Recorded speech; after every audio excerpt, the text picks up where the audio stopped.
अच्छी सुंदर घाटी में रह करके भी आंखों के अभाव में उसका दर्शन नहीं कर पा रहे हैं। वो लोगों के पास गया, उपदेश देना शुरू कर दिया। बोले आप लोग कितने भाग्यशाली हो कि इतनी सुंदर घाटी में रह रहे हो, जहाँ इतनी अच्छी हरियाली, इतनी हरितमा, इतने सुंदर सुंदर फूल, सर्वत्र बासंती छटा, और ऐसी छटा तो संसार में कहीं नहीं। काश आप इस छवि को देख पाते। लोगों ने कहा बकवास क्या करते हो, अंधों ने कहा बकवास क्या करते हो, ये हरितमा क्या होती है, ये हरियाली क्या होती है, ये फूल क्या होते हैं हम नहीं जानते, ये इंद्रधनुष क्या होता है, ये पागलपन की बातें मत करो। हम जिंदगी से यहाँ रहते आए हैं, हमें आज तक ऐसा कोई फूल समझ में नहीं आया, हमें आज तक ऐसा कोई इंद्रधनुष नहीं दिखा, ऐसी कोई बासंती छटा नहीं देखी।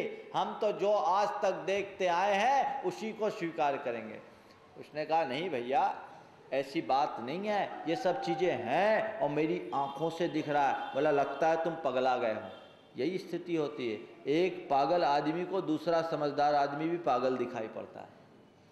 पागलों के बीच अगर कोई समझदार चला जाए तो समझदार को भी वो पागल बना डालते हैं। बोले ये सब नहीं है, ये बकवास की बातें हैं। अब उसके मन में तो उस घाटी में बसने का मन आ गया कि यहाँ रहूं, इससे ज़्यादा आनंद क्या होगा। लेकिन जब वो वहाँ रहने लगा तो एक बार पूरे बस्ती के लोगों ने पंचायत की और कहा ये आदमी फालतू की बातें करता है, पागल आदमी हो गया। कहता है मेरे पास आंखें हैं, मुझे दिखता है, पता नहीं आंखें क्या चीज़ है जो आदमी को पागल बना दे। उल्टी सीधी उलझलुल बातें बोलता है। सब ने मिलकर एक प्रस्ताव पारित कर लिया कि ये आदमी यहाँ रहेगा तो तभी जब इसकी आंखें निकाल दी जाए। ऑपरेशन की तैयारी कर ली गई उसकी आंखों की। ऑपरेशन की तैयारी कर ली गई कि अब तुम्हें अपनी आंखें को खोलना पड़ेगा तभी तुम यहाँ रहोगे। इस बस्ती में रहना है तो हमारी तरह रहना होगा और हमारी भाषा बोलना होगा, जो हम कहते हैं वो देखना होगा। हमने आज तक आंख से कुछ नहीं देखा, दुनिया की जो भी चीजें देखी है केवल छू करके देखी है। तुम दिखा सको अपने फूल को तो छू के दिखाओ, तुम दिखा सको हरियाली को तो छू के दिखाओ, हम तो केवल छू कर देखना जानते हैं, छू कर जानना जानते हैं। उसने देखा तो कहा बुरे फंसे, अरे जिस सौंदर्य के दर्शन के लोभ में मैं इस बस्ती में रह रहा हूँ, जब आंखें चले जाएगी वही सौंदर्य नहीं रहेगा तो यहाँ रहने से क्या फायदा, जान बचा करके भागा। यही स्थिति होती है लोगों की। जब हम लोग आत्मा की बातें अज्ञानियों के बीच करते हैं तो लोग कहते हैं महाराज आप भी कहाँ हाथ धोकर पीछे पड़ गए, राज रे कई राग अलाप रहे आत्मा आत्मा। अरे हम लोगों को देखो, आपको क्या पता, आपने घर गृहस्थी बसाई नहीं, आपने दुनियादारी देखी नहीं, आपको क्या मालूम क्या होता। कहते हैं मेरी नहीं मेरी नहीं, अगर उनको अपनी नहीं माने तो हमारा काम नहीं चल सकता। बंधुओं यही अज्ञान है। अंधों को अगर उपदेश दिया जाएगा तो यही हाल होगा।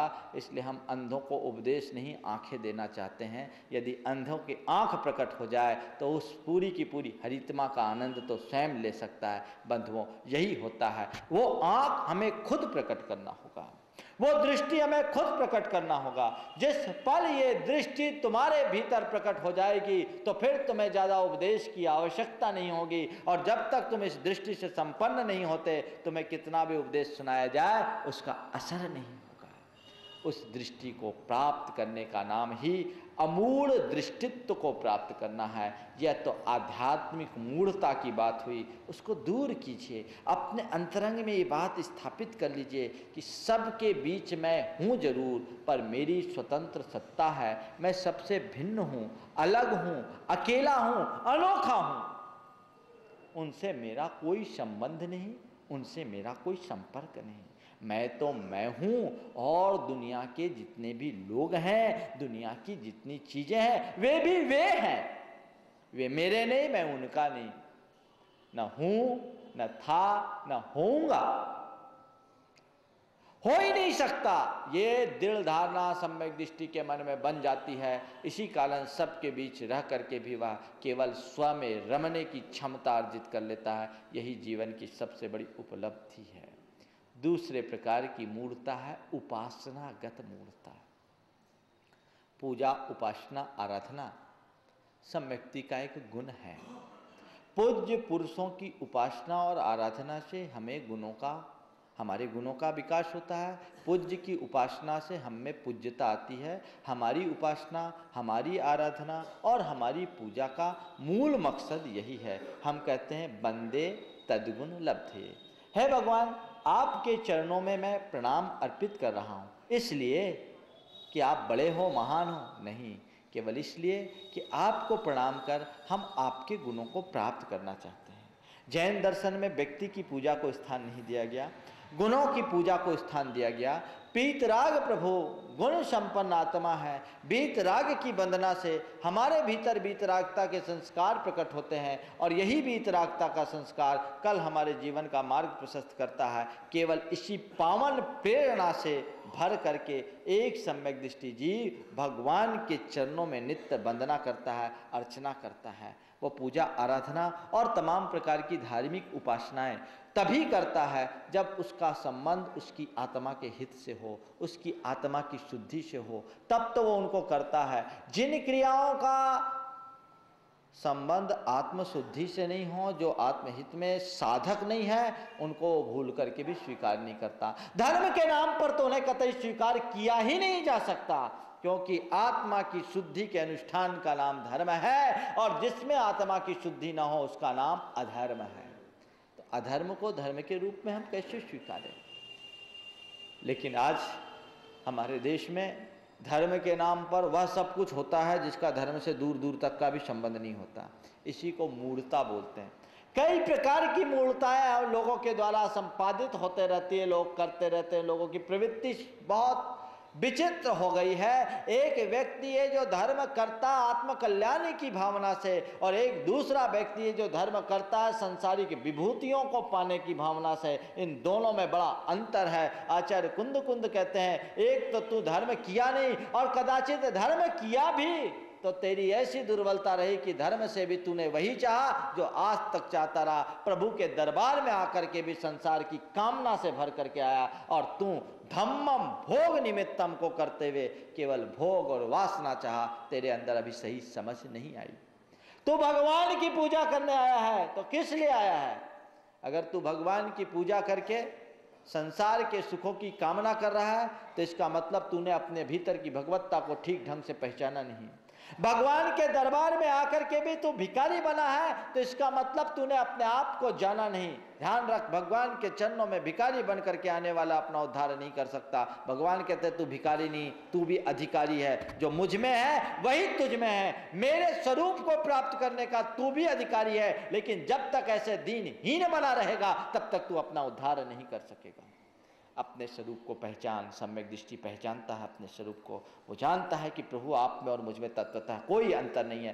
अंतर यदि रहा है तो मेरे अज्ञान का रहा है। मैं अपने राग रंग में इस कदर उलझता रहा कि अपने स्वरूप को नहीं जान पाया, संसार में भटका हूं। आज आपके समक्ष आने के बाद मुझे अपने भीतर के वैभव का परिज्ञान हो गया। जिस वैभव के आगे संसार का कोई वैभव काम नहीं करता। मैं किसको मांगू, क्या मांगू, सब तुच्छ चीजें हैं। उसकी सारी मान्यताएं खत्म हो जाती है।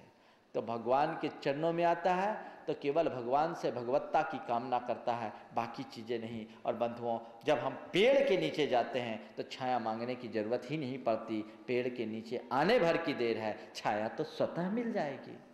वे लोग बड़े मूर्ख हैं जो पेड़ के पास जाकर उससे छाया मांगते हैं। उसने अभी पेड़ को सही ढंग से पहचाना ही नहीं। सम्यक दृष्टि मूल नहीं, ज्ञानी होता है। वो ऐसी मूर्खता करता नहीं। भगवान के पास जाता है केवल अपने हृदय की विशुद्धि को बढ़ाने के लिए, अपने मन को पवित्र बनाने के लिए, अपनी चेतना को ऊर्जावान बनाने के लिए। पंच परमेष्टि उसके मूल आराध्य रहते हैं और उनके चरणों में उसका रोम रोम समर्पित रहता है। अब हमें और किसी की जरूरत नहीं।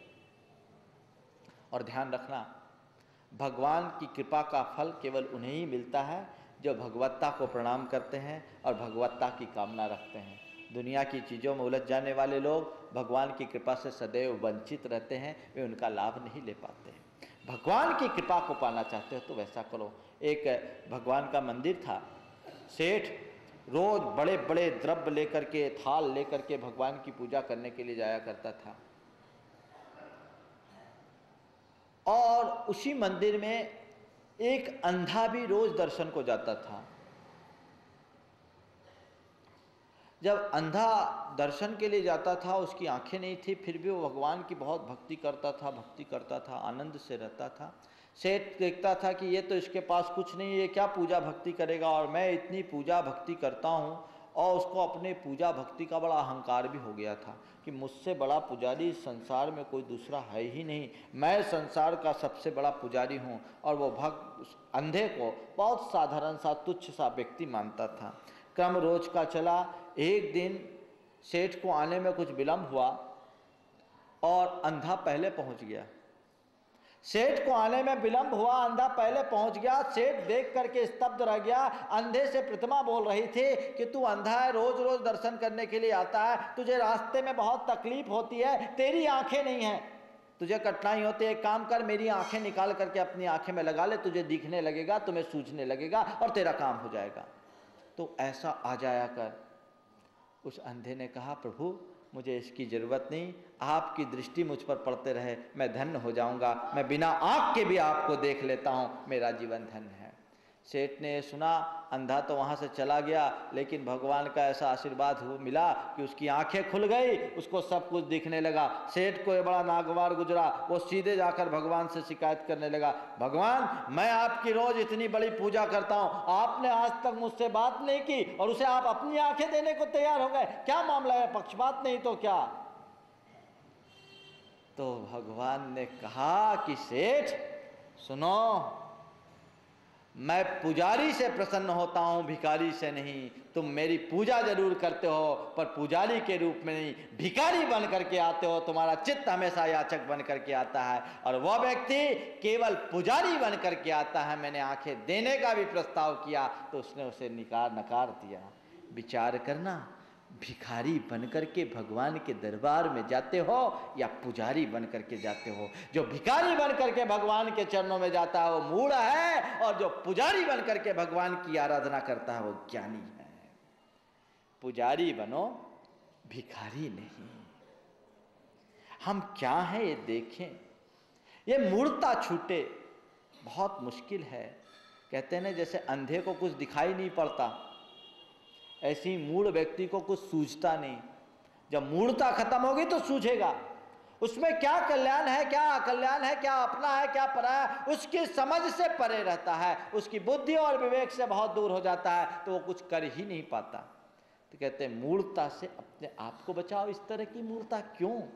भगवान की आराधना करना है, प्रभु परमात्मा की आराधना करना है, तो विशुद्ध भावों से परमात्मा की आराधना हो। जो विशुद्ध भावों से भर के परमात्मा की आराधना करता है वो परमात्मा का कृपा पात्र बन जाता है, अरे वो खुद परमात्मा हो जाता है। और जिसकी आराधना में विकृति रहती है वो संसार में रुलता रहता है। अनंत काल हमारे साथ हो गया है, हम ऐसी आध्यात्मिक मूर्ता और अपनी उपासना की मूर्ता में उलझे रहे, हमारा चित्त आज तक सुलझ नहीं पाया, हम अपने जीवन के कल्याण के मार्ग को प्रशस्त नहीं कर पाए। संत कहते आज तुम्हारे अंदर समझ में ही, अब तो कम से कम सुधर जाओ, अब तो अपने रास्ते को ठीक ढंग से अपना लो। आचार्य समंत भद्र महाराज अमूढ़ दृष्टित्व का अर्थ स्पष्ट करते हुए कहते हैं, का पथे पि दुखानाम, का पथस्थे पि संपत्ति, का पथे पथि दुखानाम, का पथस्थे पि सम्मति, असंपृक्ति रनुत्कीर्ति रमूढ़ा दृष्टि रुच्यते। सम्यक दृष्टि सन्मार्ग का उपासक होता है, उसने सन्मार्ग को एक बार पहचान लिया तो अब फिर दूसरे मार्ग की तरफ उसकी दृष्टि ही नहीं। मैंने एक बार प्रभु और परमात्मा को पहचान लिया, मैंने एक बार पंच गुरु को समझ लिया, पंच गुरु की शरण को स्वीकार लिया, अब मुझे किसी की जरूरत नहीं। वापस जितने भी उन्मार्ग है, उस उन्मार्ग में रहने वाले लोग और उस उन्मार्ग के दुखों को देख करके भी उनके प्रति असंपृक्ति रनुत्कीर्ति, न उनकी प्रशंसा करना न उनकी निंदा करना, उनकी तरफ देखना भी नहीं, इसका नाम अमूल दृष्टि है। मैंने जो एक मार्ग पकड़ लिया यही सच्चा मार्ग है, बाकी सब का सब झूठा है, मुझे उनसे कोई सरोकार नहीं, कोई प्रयोजन नहीं, कोई मतलब नहीं। मैं इसी मार्ग से अपने मंजिल तक पहुंचूंगा और केवल यही मार्ग मुझे मेरी मंजिल तक पहुंचा सकता है। इस दृढ़ धारणा का नाम अमूढ़ दृष्टित्व है, इसके अलावा और कोई मार्ग नहीं है। लेकिन लोग हैं जो अपने मार्ग से बहुत जल्दी भटक जाते हैं। भटके क्या, मार्ग को समझे ही नहीं है तो भटकेंगे। दुनिया में बहुत सारे ऐसे लोग हैं, गंगा गए गंगादास, जमुना गए जमुनादास, जिनका अपना कोई सिद्धांत नहीं, जिनकी कोई अपनी कोई एक धारणा ही नहीं, ऐसे लोग अपना कभी कल्याण नहीं कर सकते। कल्याण मेरा किस में, इसे समझो। हम किसका कल्याण करना चाहते हैं? हम धर्म की आराधना कर रहे हैं, तो हमारी धर्म आराधना का मूल उद्देश्य क्या है? अपने इस संसार के परिभ्रमण को रोकना। संसार के परिभ्रमण को तभी रोका जा सकता है जब हम बंधन से बचेंगे, और बंधन तभी दूर होगा जब हम बंधन के कारणों को दूर करेंगे। बंधन के कारण है राग और द्वेष। हम राग और द्वेष के चक्कर में जन्म जन्मांतरों से फंसे हुए हैं। उस राग देश को जब हम दूर करेंगे तब अपने स्वरूप को प्राप्त करेंगे। तो हम किसकी उपासना करें? जो राग देश में जी रहा उसकी, जो राग देश को जीत लिया है उसकी। राग देश में जीने वाले की उपासना करोगे, संसार में अटकते रहोगे, भटकते रहोगे, क्योंकि जो खुद मझधार में डूब रहा है वो तुम्हें कैसे तार सकता? वीत राग की उपासना करके ही वीत राग को प्राप्त कर सकते हो। हम पढ़ते हैं पूजा में, राग सहित जग में रुल्यो, मिलेश रागी देव, बीत राग भेटो अबे, मेटो राग कुटे। हे प्रभु, आज आपके समक्ष आने के बाद मेरी आंखें खुली। मैंने अपने आप को पहचाना और ये जान लिया कि इस संसार में मैं राग के कारण संसार में भटकता रहा और केवल रागी रागी की पूजा आराधना करता रहा, रागी के रंग में रंगा रहा। आज मेरा परम सौभाग्य है कि आपके स्वरूप को देखा। काश पहले देख लिया होता तो इतना भटकता नहीं, पर देर से ही सही आज आपको देख लिया। आपको देखने के बाद अब किसी को देखने की चाह नहीं बची। आपसे मिलने के बाद अब किसी से मिलने की चाह नहीं बची। आपको पूजने के बाद अब किसी की पूजा की चाह नहीं बची, क्योंकि जो जीवन का परम आनंद है वह केवल आप में है। आपके सामने आने के बाद मेरे हृदय में यह समझ विकसित हुई है कि बीत रागता से ही बीत रागता की सिद्धि की जा सकती है, राग से नहीं। राग से नहीं, राग रंग में तो मैं उलझा रहा, अपने जीवन को अशांत बनाए रखा, अपने चित्त को बेचैन बनाए रखा। अब मैं उस राग से मुक्त होने को उपक्रम में लगना चाहता हूँ। हे प्रभु, ऐसा आशीर्वाद दो जिससे मेरा कल्याण हो सके, मेरा आत्मोद्धार हो सके। अब मैं उस तरफ देखना भी नहीं चाहता। ध्यान रखना, रागी की उपासना करना मूर्ता है और बीत रागी की उपासना करना परम ज्ञान है। बीत रागी की उपासना करो। बीत रागी कौन है? पंच परमेष्टि है, सच्चे देव शास्त्र गुरु हैं। इसके अलावा और कोई हमारा आराध्य नहीं है जिसकी हम उपासना करें। एक बार एक व्यक्ति ने कहा कि महाराज जी, केवल बीत रागता की पूजा करने की बात की जाती है और अन्य मुद्राओं की वंदना क्यों नहीं करते? मैंने कहा, जैन उपासना बीत राग उपासना है। जहाँ बीत राग आदर्श दिखे हम उसकी ही आराधना करें।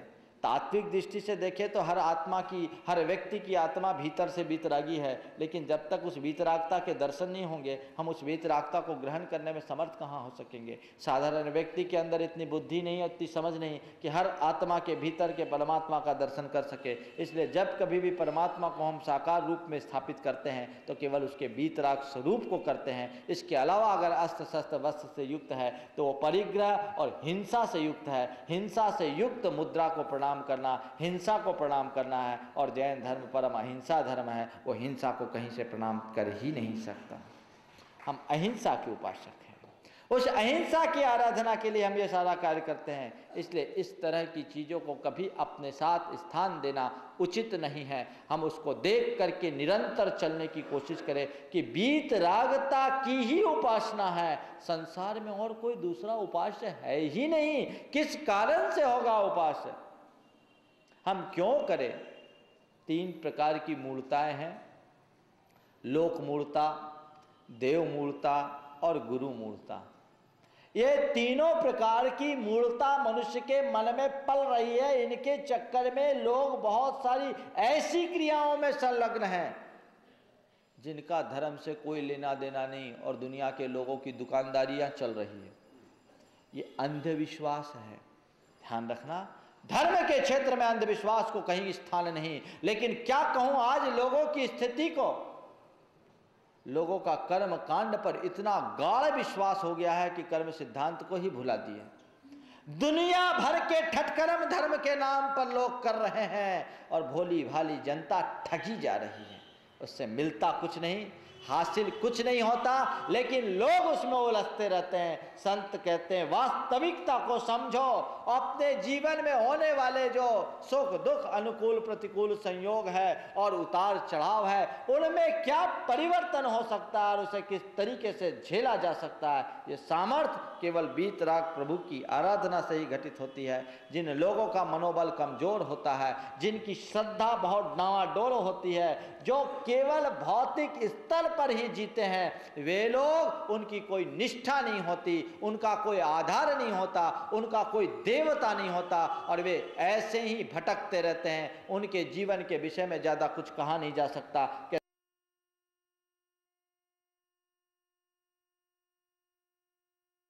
संत कहते हैं यदि अपने पाप का प्रक्षालन करना चाहते हो तो गंगा में ही डुबकी लगाओ, पर बाहर की नहीं, भीतर की गंगा में डुबकी लगाओ। अपने भीतर के पाप का प्रक्षालन करना चाहते हो तो ज्ञान गंगा में डूबने की कोशिश करो। जो ज्ञान गंगा में डूब जाते हैं उनके पाप प्रक्षालित हो जाते हैं। भीतर ही वो गंगा है, उससे पहचानो। बाहर की गंगा तुम्हें कभी प्रक्षालित नहीं कर सकेगी। पांडवों का जब विजय प्राप्त हुई तो वे लोग सब तीर्थ यात्रा के लिए निकले। वे श्री कृष्ण को भी अपने साथ तीर्थ यात्रा में शामिल करना चाहते थे। श्री कृष्ण ने कहा कि मैं व्यस्त हूँ, मैं नहीं जा सकता। फिर भी बहुत जब आग्रह किया जाने लगा तो उन्होंने कहा कि एक काम करो, मेरे प्रतिनिधि के रूप में मैं तुम्हें एक तुम्बी देता हूँ, तुम इसे ले जाओ और मेरी जगह इसकी यात्रा करा लेना। वे एक तुम्बी को ले गए। अब जहाँ जहाँ वो लोग गए, चारों धाम की यात्रा किए, खुद एक बार डुबकी लगाए तो उसे 108 बार लगाए। पूरी यात्रा करके जब लौटे तो श्री कृष्ण ने उनके सम्मान में एक भोज दिया, सबको बुलाया। भोज में सब बैठे, पूछा उससे कि हमारे प्रतिनिधि की को आपने यात्रा करा ली? बोले हाँ करा ली। बोले हम तो एक बार उसको 108 बार। बोले वापस तो दो। ठीक है, तो बहुत पवित्र हो गए। बोले हाँ परम पवित्र हो गए। अब जैसे ही सब बैठे, सबको खीर परोसी गई और खीर जब खाने लगे तो मुंह में खाए खीर डाले और एकदम जैसे कि जहर कड़वा थू थू करना शुरू कर दी। ये क्या हो गया? श्री कृष्ण ने कहा क्या कर रहे हो तुम लोग? बोले ये खीर है कि जहर? बोले बिल्कुल गड़बड़ नहीं करना, बिल्कुल गड़बड़ नहीं करना। बोले प्रभु क्या कर रहे हो, मर जाएंगे इसको खाएंगे तो। बोले बहुत पाप लगेगा। मालूम है किसकी खीर है? बोले किसकी खीर है? बोले वही मेरे प्रतिनिधि की, जिसको तुमने चारों धाम में अभी पवित्र करके लाए हो, उसी तुम्बी की खीर बनी है। बोले प्रभु ये खीर चाहे जिसकी बनी हो, लेकिन इतनी कड़वी है कि खाएंगे तो जिंदा रहना मुश्किल होगा। तब श्री कृष्ण ने उन्हें समझाया कि सुनो, अपनी धारणा को परिवर्तित कर डालो। बाहर की गंगा में स्नान करने से ही पवित्रता नहीं आती, पवित्रता तो भीतर की गंगा के स्नान में होगी। इसलिए उन्होंने कहा आत्मा नदी संयम तोय पूर्णा सत्ता वहा शील तटा तटोदयोर्मी तत्राभिषेकम कुरु पांडु पुत्रम न वारी ना शुद्धति चांतरात्मा। हे पांडव पुत्र, यदि तुम स्नान करना चाहते हो तो आत्मा की नदी में करो, जो संयम के जल से भरी है, जिसमें सत्य का प्रवाह है, शील जिसके तट है और दया की जिसमें तरंगे उत्पन्न हो रही है। तत्राभिषेकम करो, उसमें अभिषेक करो। नवारी ना शुद्धति चांतरात्मा। पानी में नहाने से अंतरात्मा की शुद्धि नहीं होती। लेकिन क्या करें, कई तरह के लोग हैं जो इस तरह की मूल प्रवृत्तियां करते रहते हैं। और हिंदुस्तान में तो न जाने कितने कितने प्रकार के देवी देवता, और चाहे जिसको पूजना शुरू कर देते हैं। कहीं भी कुछ हुआ, अभी कुछ और नहीं हुआ तो समुद्र का पानी किसी कारणवश मीठा हो गया तो लोग उसी को पूजना शुरू कर दो। कुछ भी कर दो, अरे उसका क्या कारण है, उसके पीछे क्या हेतु है, इनको जानो और उसकी पूजा तुम कर रहे हो। एक प्राकृतिक परिवर्तन है, उससे अगर तुम प्रभावित हो जाओगे तो तुम अपने जीवन का उद्धार नहीं कर सकोगे। यह अज्ञान है। इस लोक मूढ़ता से बचो। लोक में बहुत सारी ऐसी ऐसी रीतियां हैं जिनका धर्म से कोई लेना देना नहीं, लेकिन लोग मान रहे। एक ने पूजा, सब पूजना शुरू कर दिए। ये भेड़ चाल है, अंधानुकरण है। इससे अपने आप को बचाइए। अनंत काल से हम केवल यही करते आए हैं, लेकिन सम्यक दृष्टि कहता नहीं, अब विराम, अब इनकी कोई जरूरत नहीं। ये हमारे लिए आलंबनी नहीं। हाँ, नदी की सुरक्षा करना, पेड़ पौधों की सुरक्षा करना, ये बात तो समझ में आती है, लेकिन उनको पूजना मुझे ये भी बड़ी विचित्रता लगती है कि एक तरफ तो लोग पूजते भी हैं और दूसरे तरफ उनको प्रदूषित भी करते हैं। एक बार एक बड़े आत्मज्ञानी साधक थे, एक नदी के तट पर गए तो देखा क्या कि लोग गंगा के जल को उठा रहे हैं और बार बार उचाक उचक करके उसे वापस उसमें गिरा रहे हैं। पूछा क्या कर रहे हैं? बोले हम लोग सब सूर्य को अर्घ्य दे रहे हैं। क्या दे रहे हैं? सूर्य को अर्घ्य दे रहे हैं। वो आत्मज्ञानी आदमी थे, उनको बड़ा अटपटा लगा, ये बात उनको सुहाई नहीं। दूसरे दिन वो गंगा में गए और गंगा का पानी निकाल निकाल करके उसके तट के ऊपर फेंकना शुरू कर दिया, विपरीत दिशा में। लोगों ने बोला भैया क्या कर रहे हो तुम? बिल्कुल अंजलियों में पानी भर भर करके उछाल रहे हो, पानी बाहर की तरफ फेंक रहे हो, बाहर की तरफ फेंक रहे हो। तो उसने कहा भाई मैं जिस देश में रहता हूं वहां पानी की बहुत कमी है, पूरी खेती सूख रही है। मैं जिस देश से आया हूं वहां पानी की बहुत कमी है, पूरी खेती सूख रही है।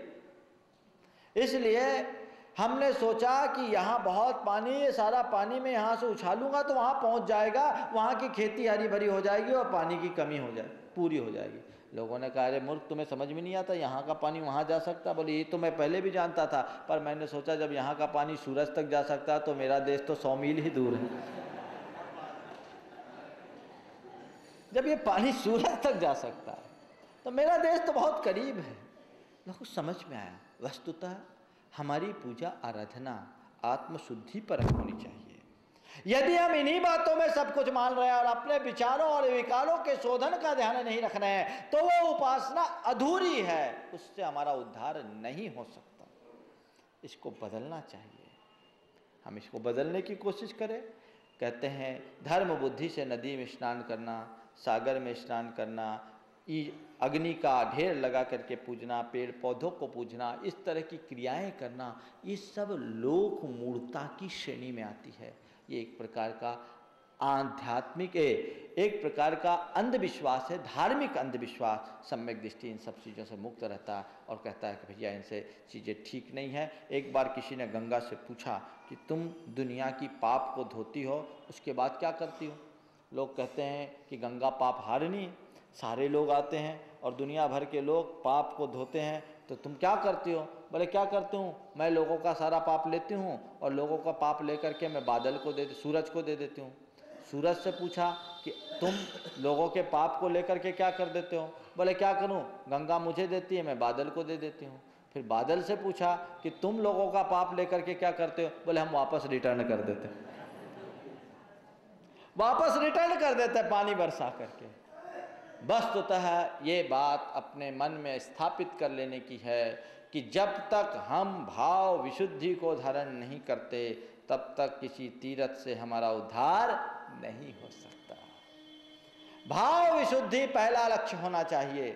सम्यक दृष्टि उसी को लक्ष्य बना करके चलता है, इसलिए वो किंचित भी विचलित नहीं होता। इस तरह की प्रवृत्ति को अपनाने का नाम लोक मूढ़ता है, देव मूढ़ता। हमारे यहाँ तो न जाने कितने प्रकार के देव हैं। जितने ज़्यादा देवी देवता भारत में होंगे शायद ही किसी दुनिया के दूसरे देश में होंगे। जैन धर्म के अनुसार वस्तु स्थिति को समझना है। जैन धर्म के अनुसार हमारे लिए केवल वीतराग ही पूज्य है। और एक बात ध्यान रखना, जैन धर्म में देवी देवता का स्थान मनुष्य से नीचा है, मनुष्य को ऊपर बताया। आपको मालूम है कि तीर्थंकरों की मूर्तियों के चरणों में यक्ष यक्षिणी की कल्पना क्यों की गई, उनका अंकन क्यों किया गया? पुरातत्व का अगर आप अध्ययन करेंगे तो 7वीं 8वीं शताब्दी के बाद ये चलन हुआ। वो केवल इसलिए हुआ कि जब हिंदू परंपरा में, वैष्णव परंपरा में बहुदेवतावाद का चलन हुआ तो वो पूरी परंपरा विखंडित सी होने लगी, बहुत सारे देवता आ गए। इतिहास की बात मैं कर रहा हूँ, समीक्षक इस बात को लिखते हैं। तो उस समय हमारे आचार्यों ने एक बहुत दूरदर्शी सोच रखी कि कहीं जैनियों में भी देवी देवताओं का चक्कर न लग जाए। तो उन्होंने यक्ष यक्षिणी के रूप में तीर्थंकर मूर्तियों के नीचे उन्हें अंकित करना शुरू कर दिया, बिनत मुद्रा में, अंजलिबद्ध मुद्रा में, प्रणत मुद्रा में।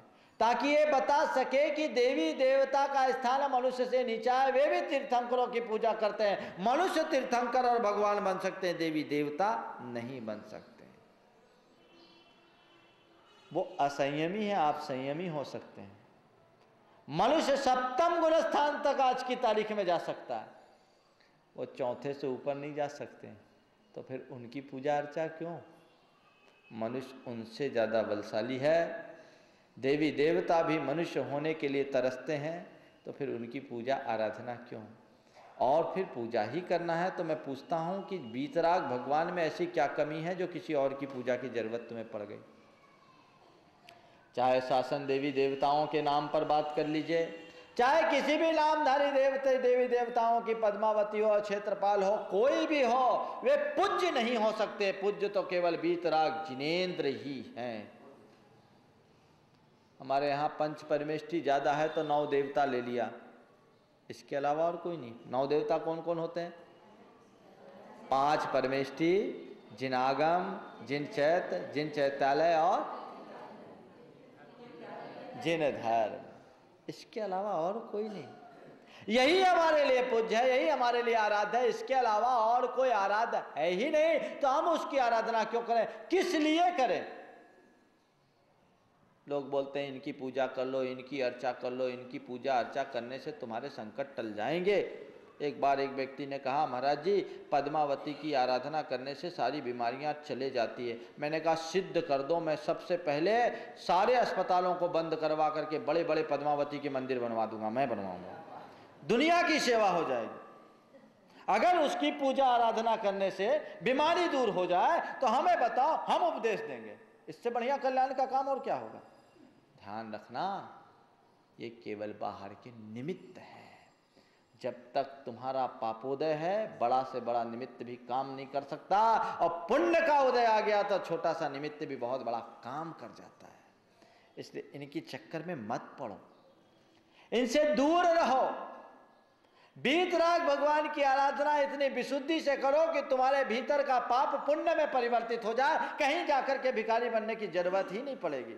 जीवन में कितने भी संकट आए, कितना भी कष्ट आए, भगवान के चरण को छोड़कर और किसी के पास मत जाओ। ध्यान रखना, भगवान के चरणों में जाने के बाद तुम्हारा संकट दूर हो या ना हो, संकट को सहने की सामर्थ्य जरूर प्राप्त कर लोगे। तुम्हारे अंदर की क्षमता विकसित हो जाएगी, और संकट को सहने की सामर्थ्य प्राप्त करना ही जीवन की सबसे बड़ी उपलब्धि है।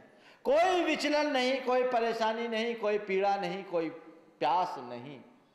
वहां जाइए, वीतराग से बढ़कर इस संसार में और है कौन? और उसके बाद भी यदि हम किसी के वीतरागी के तरह पूजा अर्चा करते हैं तो ये हमारे भीतर का मिथ्यात्व ही कहलाएगा, जो अनंत काल से हम करते आए हैं और आगे भी करना पड़ेगा।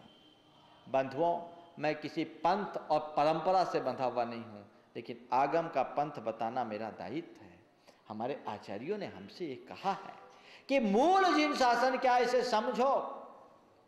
वीतरागी के सामने आकर के भी वीतरागता से दूर होने वाला अभागा कितना बड़ा अभागा होगा,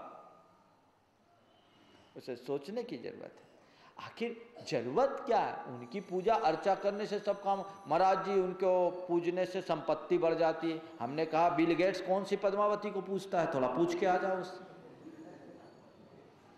दुनिया के जितने बड़े बड़े धनपति हैं उनसे पूछो कि वो किसको पूछते हैं। ध्यान रखना, धन संपन्नता किसी देवी देवता की कृपा से नहीं बढ़ती। धन संपन्नता तुम्हारी व्यापारिक कुशलता से और सही नीति नियमों के पालन से होती है, और इसके साथ चाहिए पुण्य का अनुकूल संयोग। एक भिखारी आदमी खूब देवी के चरणों में माथा रगड़े और कहे मुझे करोड़पति बना दे, और बुद्धि है नहीं, अंगूठा छाप है, तो क्या बन जाएगा? पुण्य के संयोग के साथ साथ जब तुम्हारी व्यापारिक कुशलता, दक्षता होगी, नीति निपुणता होगी, उस अनुरूप तुम पुरुषार्थ करोगे तो तुम्हारे लिए फलेगा, बाकी कहीं नहीं फल सकता। तो कदाचित दरिद्री बन जाओ, लेकिन दीनहीन मत बनो। दूसरों के चरणों में अपना माथा पटकना स्वयं को दीनहीन बनाना है। सम्यक दृष्टि कभी ऐसा नहीं करता। वो भगवान के चरणों में जाता, कहता भगवान आपने मुझे ये सिखाया है, आपके चरणों में आकर के मैं समझाऊं कि मनुष्य के कर्म के उदय से जैसा अनुकूल प्रतिकूल संयोग वियोग होना होता है वो उसे भोगना ही पड़ता है। आज मैं सुख संपन्न हूं तो अपने कर्म से हूं, विपन्न हूं तो अपने कर्म से हूं, स्वस्थ हूं तो अपने कर्म से हूं, रोगी हूं तो अपने कर्म से हूं, अनुकूलता है तो अपने भाग्य से हूं और प्रतिकूलता है तो भी अपने भाग्य से हूं। ये पुण्य और पाप का खेल है। पुण्य पाप दोनों नश्वर है, न पुण्य स्थायी है न पाप स्थायी है, न तो मेरी संपत्ति स्थायी है न विपत्ति स्थायी है। आप तो मुझ में इतनी क्षमता दो कि आने वाली विपत्ति को मैं सह सकूं और अपनी आत्मा की निजी संपत्ति स्थायी संपत्ति को प्राप्त कर सकूं।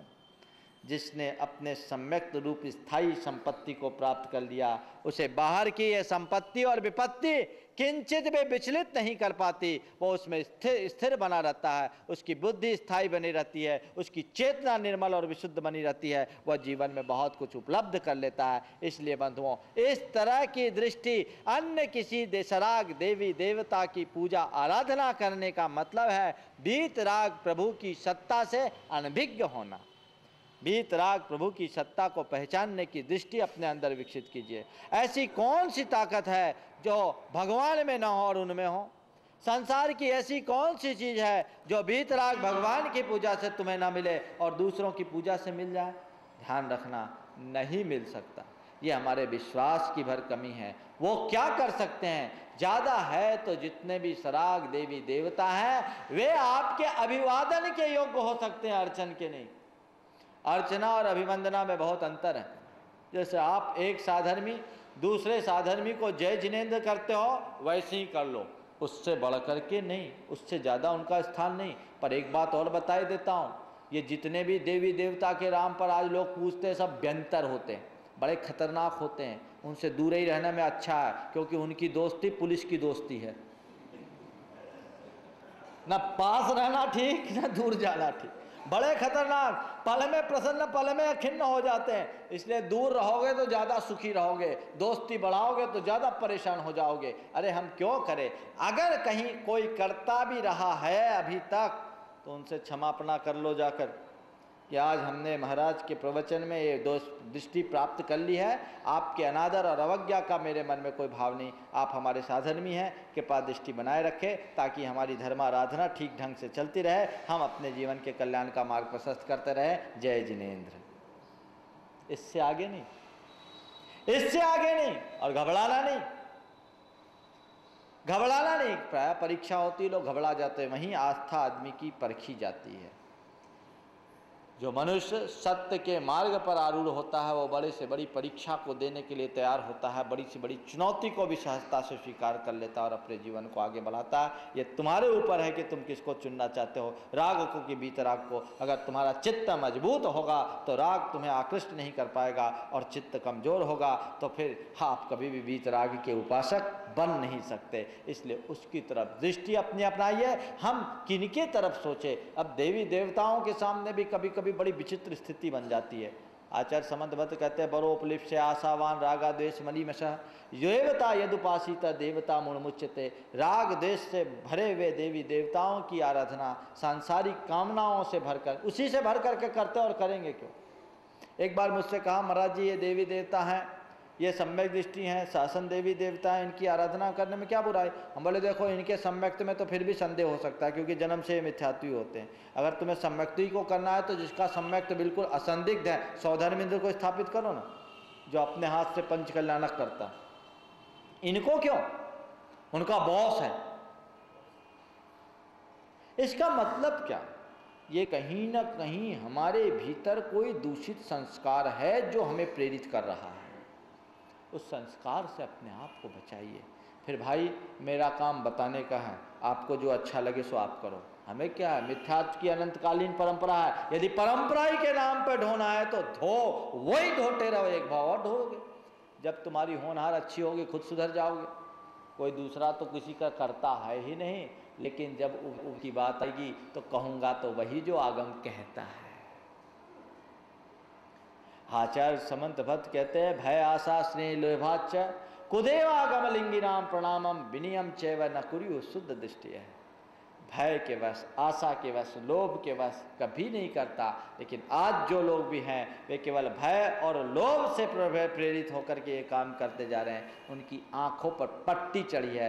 कभी कभी बहुत गड़बड़ हो जाता है। मैं जब स्कूल में पढ़ता था तो एक कहानी पढ़ी थी, वरदान का फेर। उस जमाने के लोग होंगे तो हम लोगों के एकांकी में आता था, शायद राधा कृष्ण उसके लेखक थे। वो कहानी बड़ी प्यारी कहानी। हुआ ऐसा कि महात्मा बुद्ध देव के पहले एक और महात्मा हुए, उनका नाम बुद्धू देव था। बुद्ध देव के पहले एक और महात्मा हुए, उनका नाम बुद्धू देव था। बचपन में उनका नाम कुसुमांड सेन था। वे इतने प्रतापी थे कि उनके जन्म लेते ही माता पिता स्वर्ग सिधार गए। प्रकृति ने उनका लालन पालन किया, वे वस्त्र भी नहीं पहन पाए। आगे चल करके वो बुद्धदेव कहलाए। अक्सर उनका फाका होता था, खाने पीने को कुछ नहीं मिलता था, तो यूं ही उनका उपवास हो जाता था। एक बार लगातार 7 रोज तक उनको एक दाना नहीं मिला। उनकी इस तपस्या से देवता प्रसन्न हो गया और प्रकट हुआ। पूछा कि मांगो, तुम क्या मांगते हो। देवता प्रसन्न होकर के कहा कि मांगो, तुम क्या मांगते हो, मैं तुम्हारी तपस्या से प्रसन्न हूँ। मन चाही कोई भी 3 वरदान मांग लो। पर वो थे एकदम अंगूठा छाप। सोच में पड़ गए कि क्या करूं, क्या वरदान मांगूं। 3 वरदान मांगने की बात कर रहा है। उस देवता ने कहा मांगना है तो जल्दी मांगो, नहीं तो मैं चला। उसने कहा फट से एक काम करो, बहुत जोर से भूख लग रही है, पहले गरम गरम पकौड़ी खिलाओ। पहला वरदान तो ये दो।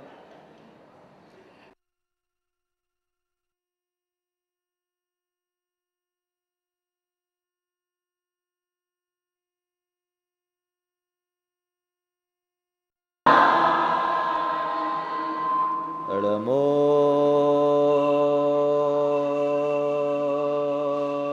सिद्धारणं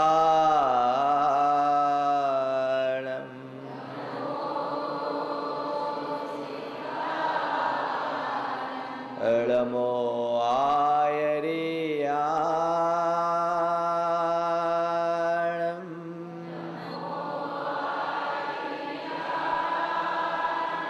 नमो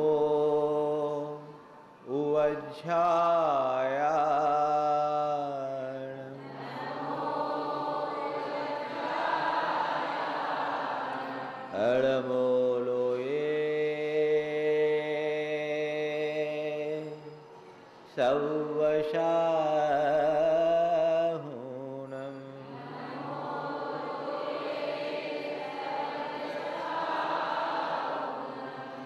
ऐसो पंच नमो यारो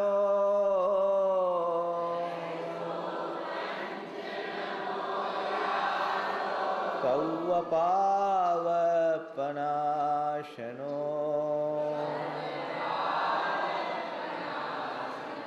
मंगलार्णं च शव्येशिं पढ़ मम होई मंगलम। जय बोलो देवादिदेव 1008 श्री भगवान महावीर स्वामी की, अहिंसा परमो धर्म की, परम पूज आचार्य गुरुवर श्री विद्यासागर जी महाराज की।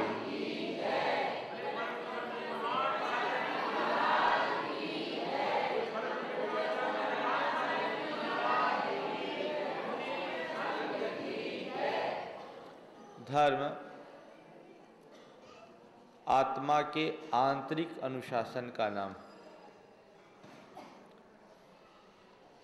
धर्म जहाँ हमारे जीवन को भीतर से संतुलित बनाता है, तो हमारे व्यवहार को व्यवस्थित करने की भी प्रेरणा करता है।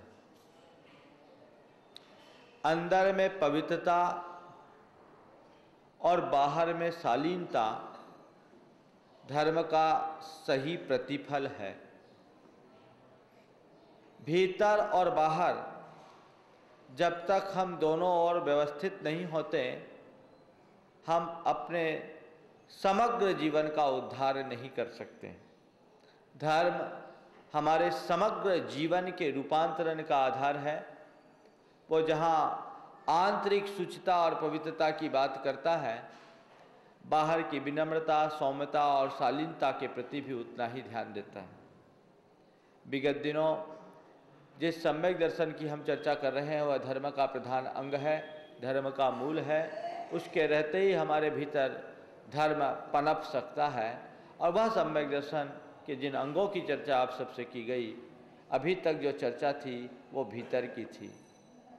मन में संदेह और अश्रद्धा का अभाव होना, भय और शंका का निर्मूलन होना निशंकित अंग है। जब तक चित्त में संदेह का कांटा चुभा रहेगा तब तक हम अपने जीवन को सुखी और शांत नहीं बना सकते। निशंकित अंग ने हमारे भीतर के संदेह को दूर कर निशंक होने की प्रेरणा दी। निष्कांक्षित अंग में सांसारिक अपेक्षा और विषयों की चाह, वैश्विक सुख की चाह को कम कर उनके प्रति उदासीनता रखते हुए निष्कांक्ष बनने की प्रेरणा दी। निर्विचिकित्सा अंग में हमने सीखा कि अपने जीवन में घृणा, विद्वेष और वैमनस्य को दूर कर प्रेम, आत्मीयता और सौहार्द के बीज बोएं। अपने मन में कभी किसी के प्रति नफरत पैदा न होने दें। जहाँ तक बन सके अपने रिश्ते प्रेम पूर्ण बनाने की कोशिश करें। और इसके बाद अमूढ़ दृष्टित्व में हमने सीखा कि अपने अविचल आस्था को अविचल बनाए रखें। चाहे जैसी भी स्थिति क्यों ना आ जाए, कितना भी भय, कितना भी प्रलोभन या कितना भी बड़ा दबाव क्यों न हो, अपनी दृष्टि को किसी से प्रभावित न होने दें। अपने आध्यात्मिक और उपासनागत मूढ़ता को दूर कर सही आस्थावान बने और अपने जीवन के पथ को प्रशस्त करने का प्रयत्न करें। ये चारों अंग की जो बातें थी वो स्व के लिए थी। निशंकित पना, निष्कांक्षित पना, निर्विचिकित्सा पना और अमूढ़ दृष्टित्व, ये सब स्व की है। अब बात है तुम्हारे भीतर तो ये हो, पर तुम्हारे व्यवहार में क्या हो। जब तुम बाहर हो तो क्या हो, लोगों के मध्य हो तो क्या हो। आगे के चार अंग व्यवहार को नियंत्रित करने वाले अंग हैं। उपगुहन अंग, स्थितिकरण अंग, वात्सल्य अंग और प्रभावना अंग। उपगुहन अंग का मतलब है कि किसी के यदि कोई दोष हो जाए तो दोष या तो देखो मत, और देखो तो उसका ढिंडोरा मत पीटो, उसे दबाओ। स्थितिकरण अंग कहता है कि तुम समाज में रहते हो, समाज में हर व्यक्ति एक से नहीं होते, कोई सक्षम होता है, कोई अक्षम होता है और कोई कभी कभी अपने पद से च्युत होता दिखता है, तो उसको अपने पद पर स्थिर करो। और वात्सल अंग की जब बात आती है तो सभी के प्रति प्रेम पूर्ण व्यवहार और बर्ताव रखो। और फिर प्रभावना अंग कहता है जिन शासन की सर्वत्र ख्याति बढ़ाओ, जिन शासन की यशा पताका को दिग दिगंत तक फैलाने की कोशिश करो। ये चार अंग हमारे व्यवहार के अंग हैं। उसमें एक महत्वपूर्ण अंग है उपगुहन अंग। हम सब साधना के मार्ग में चलने वाले हैं। तय है हर कोई चलते हैं, पर कोई ज़रूरी नहीं कि जो चले वो केवल चलता ही रहे। चलते चलते कई कई बार गिरने की भी नौबत आ जाती है और लोग गिरते हैं, संभलते हैं, तब चलते हैं। कोई ऐसा व्यक्ति नहीं है जो केवल चलता रहे तो चलता ही रहे। मोक्ष मार्ग में हम चल रहे हैं तो हमारे जीवन में अनेक प्रकार की दोषों की होने की संभावना है, क्योंकि साधक वह है जो अपने दोषों के उन्मूलन के लिए लगा हुआ है। दोष के उन्मूलन का प्रयत्न जब तक चलता है तब तक भीतर दोषों के छिपे रहने की संभावनाएं बनी रहती है। और कभी कभी हमारे भीतर की जो दुर्बलता है, हमारे भीतर का जो दोष है, वो हमसे बड़ी बड़ी त्रुटियां करा लेता है, हमसे बड़ी बड़ी चूक करा लेता है। उस त्रुटि और चूक के कारण कभी कभी पूरा का पूरा मार्ग भी बदनाम होने की स्थिति में आ जाता है, मार्ग से लोग स्खलित होने की स्थिति में भी आ जाते हैं। तो संत कहते हैं स्वाभाविक है, अज्ञानता के कारण, प्रमाद के कारण, भ्रम के कारण अथवा अन्य किसी परिस्थिति के कारण व्यक्ति अपने धर्म मार्ग से कदाचित स्खलित हो सकता है। उसमें कोई दोष आ सकते हैं, लेकिन यदि कभी किसी के द्वारा कोई दोष हो जाए, कभी किसी के द्वारा कोई दूषण दिखे,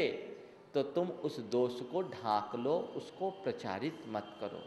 उपगुहन का मतलब है धर्मात्मा जनों के दोष को देख करके भी अनदेखा कर देना, उसे ढांक देना, उसे आच्छादित कर देना, उसे छिपा लेना, उसे प्रचारित नहीं करना। दूसरों के दोषों को ढांकने का नाम उपगुहन है। और संत कहते हैं दूसरों के दोषों को ढांको और दूसरे के गुणों को प्रचारित करो, अपने गुणों को ढांको और दूसरों के गुणों को दोषों को अपने दोषों को प्रचारित करो और अपने गुणों को ढांको। हम लोग उल्टा करते हैं, किसी का थोड़ा सा भी दोष दिख जाए तो उसको प्रचारित करने में हम सब माहिर हैं। किसी के बड़े बड़े गुण भी हमें दिखाई नहीं पड़ते और अपना छोटा सा भी यदि गुण है तो उस गुण को फैलाने में हमें बहुत महारत हासिल है कि हमसे बड़ा गुणवान इस संसार में कोई दूसरा नहीं। हमें अपने बड़े बड़े दोष दिखाई नहीं पड़ते, दूसरों के बड़े बड़े गुण नहीं दिखते, हमें अपना छोटा सा गुण दिखाई पड़ता है और सामने वाले का छोटा सा दोष भी दिखने लगता है। वस्तुतः हमारी एक प्रवृत्ति बन गई है दोष दर्शन की। स्वभावतः हम बुराई देखने के आदी हो गए हैं, अच्छाई की तरफ हमारा ध्यान बहुत कम जा पाता है, बुराई के प्रति हमारा चित्त बहुत सहजता से आकृष्ट हो जाता है और जब तक हमारा चित्त बुराई के प्रति आकर्षित होता रहेगा हम अपने आप को बुराई से बचा नहीं सकेंगे। बंधुओं, बुराइयों के प्रति आकृष्ट होना ही हमारे जीवन की एक बड़ी बुराई है और जब तक ये बुराई हम में हावी रहेगी तब तक हम अपने जीवन में अच्छाइयों के फूल नहीं खिला सकते। इसलिए अच्छाई को अपनाना चाहते हो तो जहां तक बने दूसरों के दोषों को देखो मत और यदि देखने में आ भी जाए तो उसे प्रचारित न करें।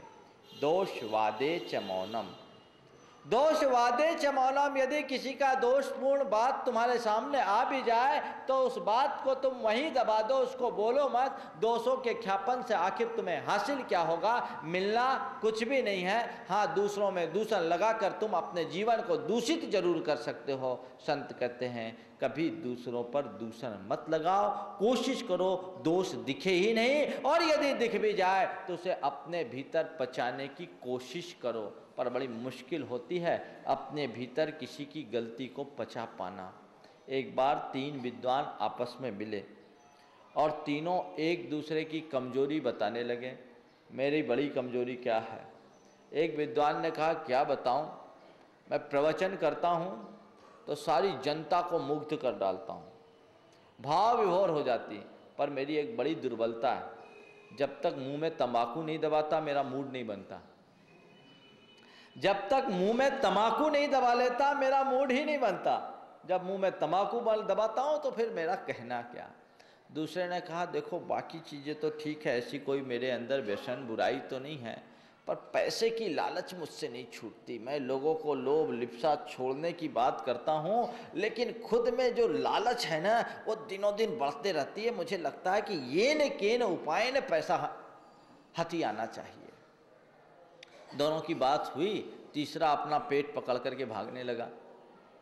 तीसरा पेट पकड़ करके भागने लगा तो दोनों ने उसे टोका कि भाई तुम कहाँ जा रहे हो, तुम भी तो अपनी दुर्बलता बताओ। हम दो की बुराई तो दुर्बलता तो तुम सुन लिए, तुम्हारी आखिर दुर्बलता ऐसी कौन सी? बोला बस अब भी आता हूँ, अब भी आता हूँ। दोनों ने लपक कर उसको पकड़ा। बोला भैया तुम भी अपनी बुराई बताए। बोले क्या करूं, मेरे पेट में बहुत दर्द हो रहा, अब भी आ रहा हूं। बोले दर्द तो हो रहा है, क्यों हो रहा है बताओ। बोले यही मेरी कमजोरी है, किसी की बीमारी बुराई मैं सुन लूं और उसे जब तक 2-4 को ना बता दूं तब तक मेरे पेट में दर्द होता है। हम तो पूरे गांव वालों को बता करके आ रहा, सबको बता करके आ रहा है। सच है, किसी की बुराई को देखकर जब तक दूसरों को बताने की स्थिति में ना आ जाए तो लोगों के मन में चैन नहीं पड़ती और यही मनुष्य की अज्ञानता की पहचान है। ज्ञानी आदमी की का हाजमा बहुत मजबूत होता है, पक्का होता है।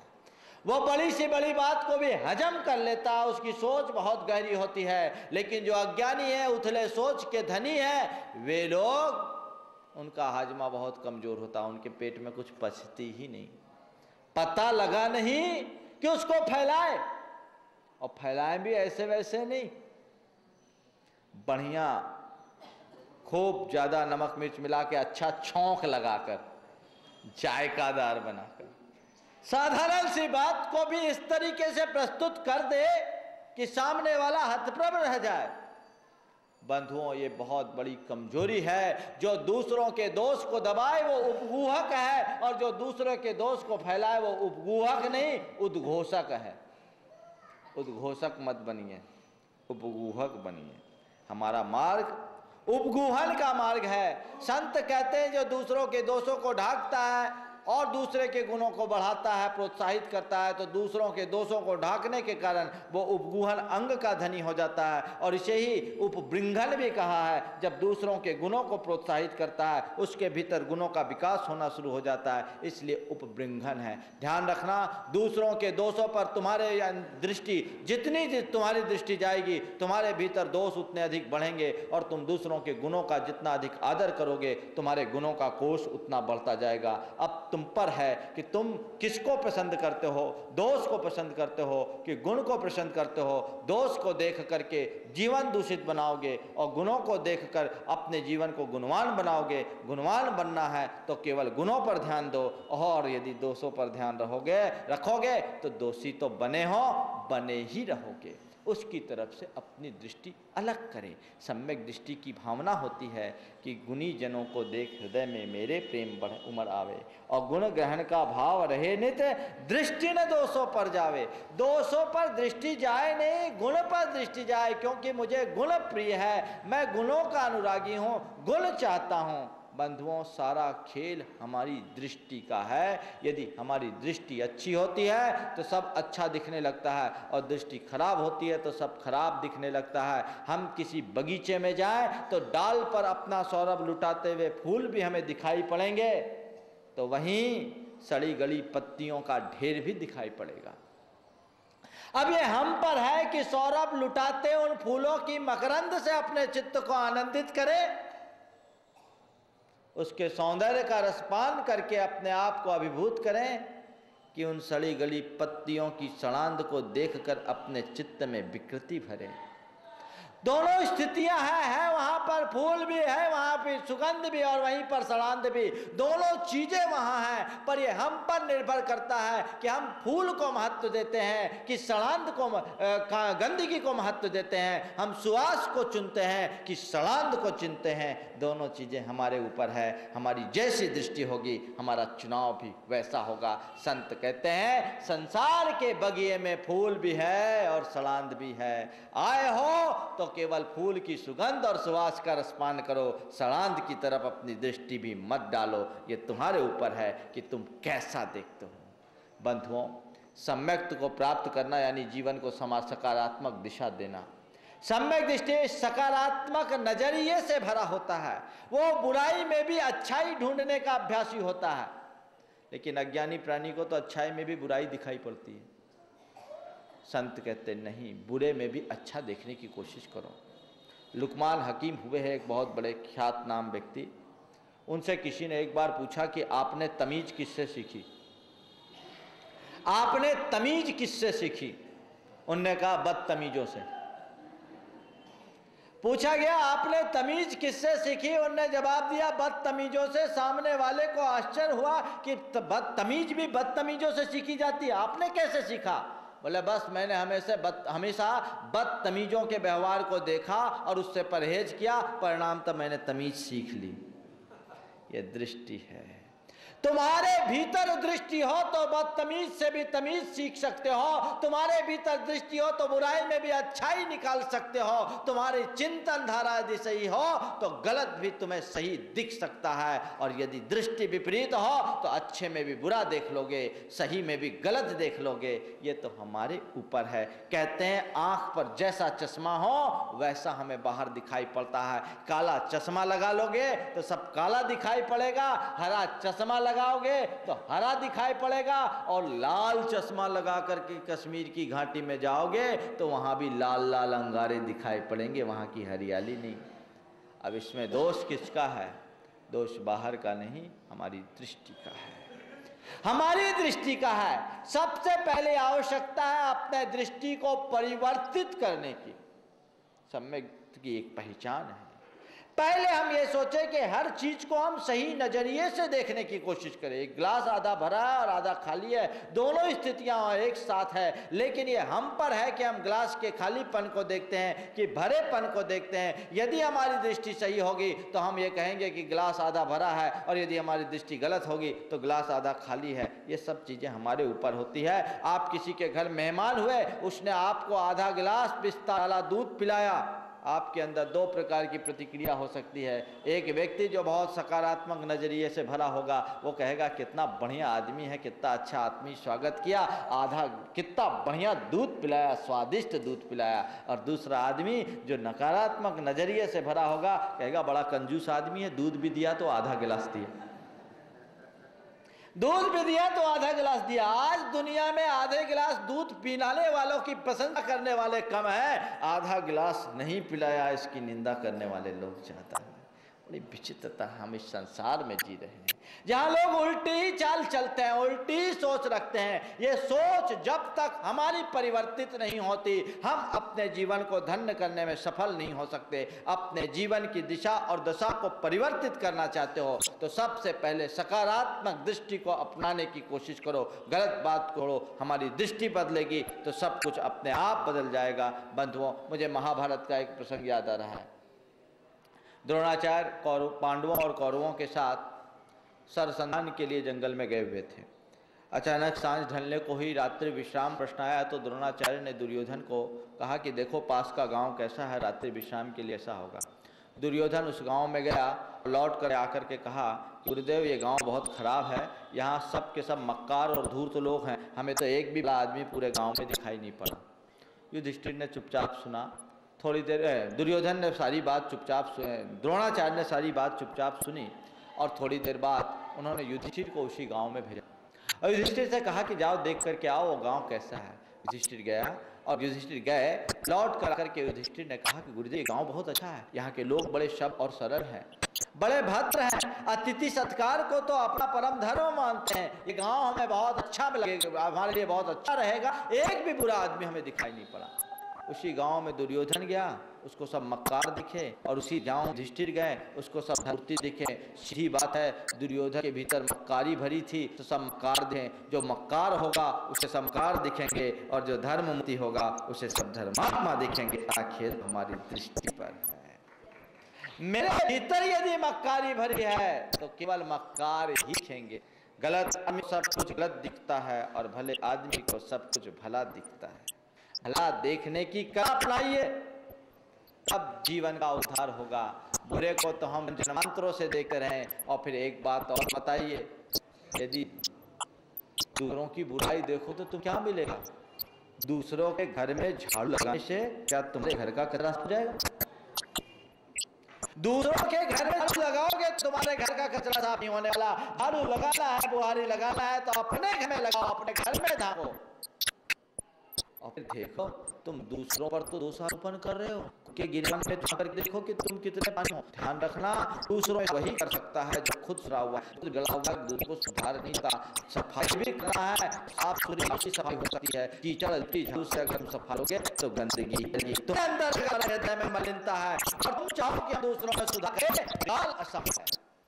इसलिए संत कहते दृष्टि को पलटने की कोशिश, तेरी तो नजारे बने, नजरे बदल गए, बदला रूप तो नजरे बदल गए, नजर से नजर ऐसा के लिए उसके अप्रोच को चेंज करने की कोशिश कीजिए, सामने आगे बढ़ने की कोशिश कीजिए। हम कभी किसी के दोष को देखे नहीं, और यदि कदाचित कोई दोष दिख जाए तो उसे प्रचारित न करें। लेकिन क्या करें, अच्छाई देखने की बात करते हैं, अच्छाई तो दिखती नहीं, बुराई बहुत ज़्यादा दिख जाती है। एक चित्रकार ने एक बहुत सुंदर चित्र बनाया, उसने सोचा इस चित्र की सही समीक्षा होनी चाहिए, तो उसने एक शहर के चौराहे पर टांग दिया और लिखा कि इस चित्र में कोई कमी दिख जाए तो हमें बता देना। यदि इस चित्र में कोई कमी हो तो वहां आप चिन्हित कर दें ताकि उसे सुधारा जा सके। अगले दिन वो जब चित्र के पास गया तो चित्र की जगह केवल धब्बा बचा था, इतनी कमियां लोगों ने दिखा दी। वो चित्र नहीं रहा था, लोगों ने इतनी कमियां गिना दी कि वो चित्र की जगह एक धब्बा बन गया। उस चित्रकार को बड़ी पीड़ा हुई, बोले बात क्या है, एक भी लोगों को इस चित्र की अच्छाई नहीं दिखी। अगले दिन उस चित्रकार ने एक नया चित्र बनाया और उसके नीचे एक नया कैप्शन लिखा कि इस चित्र में एक कमी रह गई है, यदि आपको दिख जाए तो कृपया कर सुधार लें। इस चित्र में एक कमी रह गई है, यदि आपको दिख जाए तो कृपा कर सुधार लें।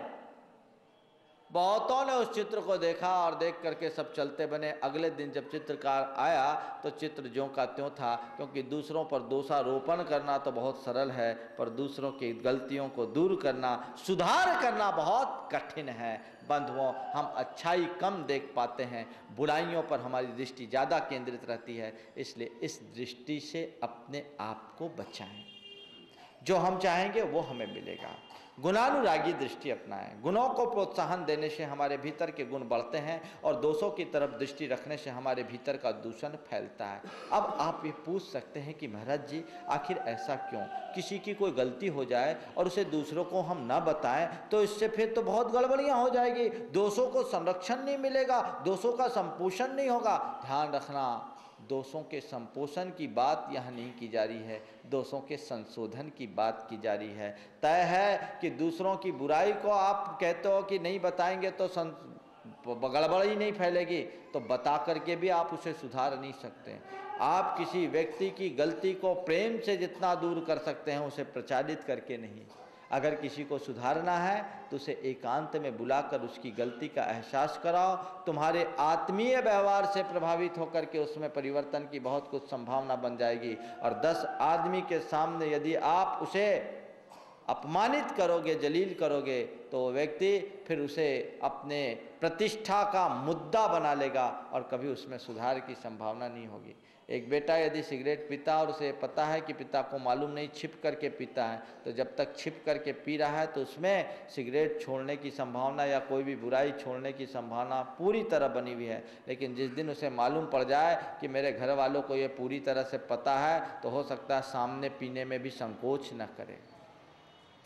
बुराई को दूर करना मूल लक्ष्य है, लेकिन बुराई को दूर करने की भी एक पद्धति, उस पद्धति के अनुसार ही बुराई को दूर किया जा सकता है। आप अपने बेटे की किसी गलती को 10 आदमी के सामने प्रकट करोगे तो उस बेटे पर उसका विपरीत असर पड़ेगा और उसी बेटे को एकांत में बुला करके कहोगे कि बेटा, ये कार्य तेरे लिए शोभा नहीं देता, ये कुल के गौरव और गरिमा के विरुद्ध है, तो बेटे को अपनी गरिमा का एहसास होगा और बहुत संभव है कि उस बुराई को दूर कर दे। उद्देश्य दोषों का पोषण नहीं है, दोषों का शोधन है। प्रेम से आदमी को बहुत अच्छे से बदला जा सकता है और तिरस्कार, प्रताड़ना, वर्जना और अन्य माध्यमों से हम व्यक्ति को सुधार नहीं सकते। उपगुहन अंग हमें इसी व्यवहारिक भूमिका में जीने की प्रेरणा देता है कि इस तरह की प्रवृत्ति से अपने आप को बचा करके रखो और स्वयं प्रेम से भरो और सामने वाले को प्रेम में भरने की कोशिश करो। ध्यान रखना, तुम कभी भी किसी को सुधारना चाहते हो तो तुम्हें अपने आप को उससे ऊपर, ऊंचा स्तर पर रखना होगा। जो खुद ऊपर है वही नीचे वाले को ऊपर खींच सकता है। हम नीचे रह कर के नीचे वाले को ऊपर नहीं उठा सकते हैं। तो हमारा धरातल उससे ऊंचा हो, हम में इतना बड़प्पन हो, हम में इतना बहुमान हो, तभी हम ये सारा कार्य कर सकते हैं। मोक्ष मार्ग है, मोक्ष मार्ग में भी अनेक प्रकार के लोग होते हैं और लोगों में कभी कभी किसी में चूक हो जाती है, वैराग्य की शिथिलता के कारण, चारित्र मोह कर्म के तीव्रोदय के कारण, अथवा अपनी अज्ञानता के कारण, दूसरों के मोहों के कारण, प्रलोभन के कारण, भय के कारण, दबाव के कारण यदि ऐसा कुछ हो जाता है तो ऐसा कार्य मत करो जिससे कि मार्ग मलिन हो, मार्ग की बदनामी हो। आचार्य समंतभद्र कहते हैं, दर्शनात् चरणात् द्वापि चलताम धर्म वत्सले वाच्यताम यत् प्रमार्जन्ति तद वदन्ति उपगुहनम। कोई व्यक्ति दर्शन से, ज्ञान से अथवा चारित्र से किसी कारण स्खलित हो रहा है तो उसके उस स्खलन को देखकर जो मार्ग की निंदा को टालते हैं उसका नाम उपगुहन अंग है। हम किसी रास्ते पर चलते हैं, उस रास्ते पर चलने वाले लोग अच्छे हों, भले हों, निरापद, तो हम कहते हैं ये रास्ता बहुत अच्छा है, यहाँ आप रात के 12 बजे भी जा सकते हो। और किसी रास्ते पर चोर, लुटेरे, उचक्के लोग बसते हैं तो उस रास्ते को हम बहुत ख़राब मानते हैं, कहते हैं ये रास्ता ठीक नहीं है, रास्ता ख़राब।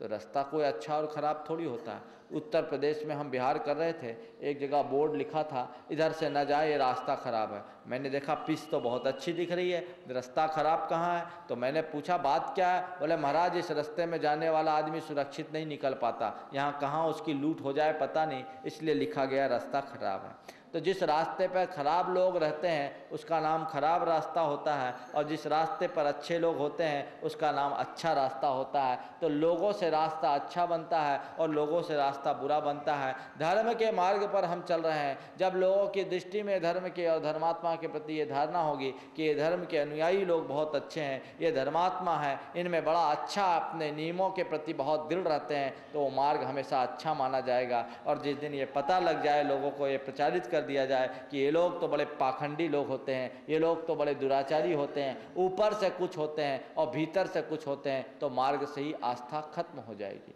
बंधुओं, कोई व्यक्ति अच्छा होता है तो हम कहते हैं व्यक्ति बहुत अच्छा है। किसी परिवार के लोगों के में अच्छाई होती है तो हम कहते हैं परिवार बहुत अच्छा है। किसी कम्युनिटी के लोग में अच्छे कुछ सदाचार परक मूल्य होते हैं तो हम कहते हैं समाज बहुत अच्छी है। और किसी राष्ट्र के लोग अगर अच्छे होते हैं और उस अच्छाई का फैलाव सब तरफ होता है तो हम कहते हैं राष्ट्र अच्छा है। इसी तरह किसी धर्म के अनुयायी अच्छे होते हैं तो ये जाना जाता है कि धर्म अच्छा है। संत कहते हैं यदि कदाचित किसी से चूक हो जाए, होना स्वाभाविक है कि समुद्र में मेढक नहीं मरेंगे तो कहाँ मरेंगे, तो मरेंगे, उसको प्रचारित मत करिए। महाराज तो क्या उसको संरक्षण देते रहें, उसका पोषण करते रहें? पोषण भी नहीं करना, उसका शोधन करना है। और शोधन उसकी प्रक्रिया के तहत होता है। अभी उपगुहन अंग है, आगे स्थितिकरण अंग की आपसे चर्चा की जाएगी कि कोई च्युत हो रहा है तो कैसे उसको स्थिर किया जाए। यदि ये दृष्टि हमारे अंतरंग में होती है तो हम अपने जीवन में बहुत कुछ उपलब्धि अर्जित कर सकते हैं। और ऐसी दृष्टि हमारे भीतर प्रकट नहीं होती तो हम कभी भी अपने जीवन का उद्धार करने में समर्थ नहीं हो सकते। बंधुओं, उपगुहन अंग के संदर्भ में मुझे बाबा भारती और खड़क सिंह की वो कहानी याद आ रही है जो कभी मैंने क्लास में पढ़ी थी। बहुत मार्मिक, हार की जीत याद आ गई होगी आप लोगों को।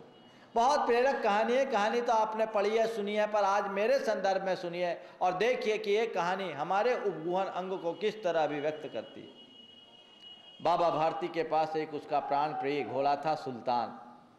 बाबा भारती उसे बहुत दिल से चाहते थे, उनकी आत्मा ही उसमें बसी थी। उस घोड़े पर डाकू खड़क सिंह की नज़र गड़ गई। खड़क सिंह ने बाबा भारती से वो घोड़ा खरीदना चाहा, मुंह मांगी कीमत देने की बात की, लेकिन बाबा भारती ने कह दिया कि इस घोड़े को मैं किसी भी कीमत पर नहीं दे सकता। ये घोड़ा मेरा प्राण प्यारा घोड़ा है, मैं इसे दे नहीं सकता। पर खड़क सिंह के लिए तो वो घोड़ा पसंद आ चुका था और डाकुओं को जो चीज़ पसंद आ जाए और उन तक न पहुँचे ये संभव नहीं है। एक दिन बाबा भारती अपने घोड़े पर सवार होकर के चले जा रहे थे। रास्ते में एक कराहता हुआ वृद्ध दिखाई पड़ा। उस अपाहिज वृद्ध ने उनसे कुछ सहायता की मांग की। बाबा भारती का हृदय दया से द्रवीभूत हो गया। उसने कहा, ठीक है, एक काम करो, तुम घोड़े पर बैठ जाओ, मैं घोड़े की लगाम पकड़ करके धीरे धीरे पैदल चलूँगा। उस अपाहिज को उनने घोड़े पर सवार कर दिया और खुद लगाम पकड़ करके चलना शुरू कर दिए। पर थोड़ी ही देर में अचानक उनके हाथ को झटका सा लगा, लगाम उनके हाथ से छूट गई और घोड़ा आसमान से बात करने लगा। देखा तो जो अपाहिज था वो अपाहिज नहीं, वो डाकू खड़ग सिंह था। डाकू खड़ग सिंह था। बाबा भारती एकदम ठगे से रह गए, ये क्या। और खड़ग सिंह ने बाबा भारती की ओर मुड़ करके कहा, देखो मैं बाबा खड़ग सिंह हूं, मैंने तुमसे घोड़ा मांगा था, तुमने नहीं दिया, अब ये घोड़ा मेरा हो गया, अब मैं तुम्हें किसी हाल में नहीं लौटाऊंगा। बाबा भारती कुछ पल मौन रहे, फिर उसी मुद्रा में उन्होंने कहा कि सुनो खड़ग सिंह, सुनो, तुम घोड़ा ले जाते हो तो ले जाओ, पर मेरी एक बात सुनो। क्या? इस घटना का जिक्र तुम किसी से मत करना। तुम्हें घोड़ा ले जाना है, ले जाओ, मैं तुमसे घोड़ा नहीं मांगूंगा, पर तुमसे मेरी एक प्रार्थना है कि इस घटना का जिक्र तुम किसी से मत करना। खड़ग सिंह को बड़ा आश्चर्य हुआ, क्या बात है, इस घटना का जिक्र नहीं करने की बात क्यों कर रहे हो? बोले आखिर ऐसा क्यों कर रहे हो, घटना का जिक्र करने का निषेध क्यों कर रहे हो? बोले इसलिए कि यदि तुमने इस घटना का जिक्र किया तो लोगों का अपाहिजों, गरीबों और जरूरतमंदों से विश्वास उठ जाएगा, इसलिए तुम ऐसा मत करना। खड़ग सिंह घोड़े को तो ले गया, लेकिन इस प्रसंग ने उसके चित्त को पूरी तरह मोड़ दिया। उसे लगा कि सच में ये तो देवता है, इतना महान व्यक्ति, इस व्यक्ति के घोड़े को लेकर के मैं क्या करूंगा, मुझे तो घोड़ा कोई भी मिल जाएगा, मैंने बहुत बड़ा अपराध किया है।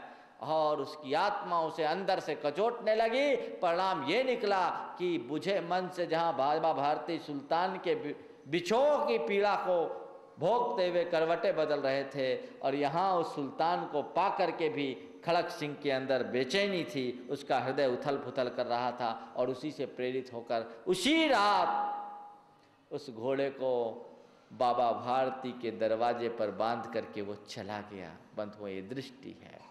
यदि इसका प्रचार प्रसार किया गया होता तो वो घोड़ा भी कभी नहीं लौटता और खड़क सिंह का हृदय भी परिवर्तित नहीं होता। तो बंधुओं, जो काम बात को दबा करके किया जा सकता है वो बात को फैलाने से सहज नहीं है। अपनी दृष्टि को ऐसे ही परिवर्तित करने की हम चेष्टा करें। यदि इस रूप में हमारे भीतर परिवर्तन घटित होने लगता है तो हमारा जीवन निहाल हो जाता है। और ऐसा परिवर्तन हम अपने भीतर घटित करने में समर्थ नहीं होते तो हम कभी भी अपने जीवन में कामयाबी हासिल नहीं कर सकते। इसलिए बंधुओं, गलतियां तो सबके साथ संभव है, हम गलती को देखें नहीं। और यदि कभी कदाचित गलती दिख भी जाए तो उसको फैलाने की कोशिश ना करें, जहाँ तक बने उसको वहीं की वहीं दबाने की कोशिश करें। अच्छाई अनुकरणी होती है, अच्छाइयों को फैलाना चाहिए, बुराइयों को नहीं। लेकिन हम लोग उल्टा ही करते हैं। आचार्य कहते हैं दोष को मत फैलाओ, हम दोष को फैलाते हैं। दूसरों के छोटे छोटे दोष हमें बहुत दिखते हैं। संत कहते हैं पर गुण परमाणु नमपि पर्वती कृत्य नित्यम निज हृदय विकसंत संत संति की अंत। दूसरों के परमाणु बराबर गुणों को भी अपने हृदय में विकसित करके पर्वत के समान बनाने वाले संत तुल्य लोग इस जगत में कितने। दूसरों के परमाणु बराबर गुण को पर्वत जैसा बनाने वाले लोग तो बहुत विरल हैं, पर दूसरों के परमाणु बराबर दोष को पहाड़ की तरह बनाने वाले लोग घर घर में बैठे हैं, बहुत ज़्यादा है। यह हमारी कमी है, यह हमारी चूक है। इस चूक को बदलना चाहिए।